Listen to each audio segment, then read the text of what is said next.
Mantan Komisaris Utama PT Pertamina, Basuki Cahayapurnama alias Ahok, siap membongkar kasus korupsi di PT Pertamina Patraniaga yang tengah diselidiki oleh Kejaksaan Agung.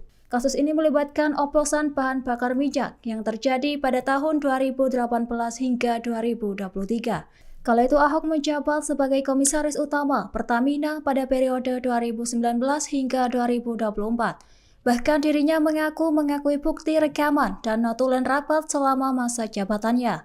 Pasalnya Kejagung sebelumnya menyatakan kemungkinan akan memanggil Ahok sebagai saksi dalam kasus tersebut. Menanggapi hal itu, Ahok menyatakan senang jika dipanggil Kejagung dan siap memutar bukti rekaman rapat di persidangan.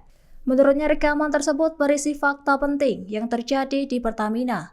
Selain itu, Ahok mengaku mendapat tekanan untuk tidak mengungkapkan informasi tersebut lantaran dianggap rahasia perusahaan. Kendati demikian, Ahok berharap rekaman rapat yang ia miliki bisa diperdengarkan di persidangan. Hal itu bertujuan agar publik tahu fakta sebenarnya yang terjadi di Pertamina.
Download Tribun X sekarang, menghadirkan lokal menjadi Indonesia.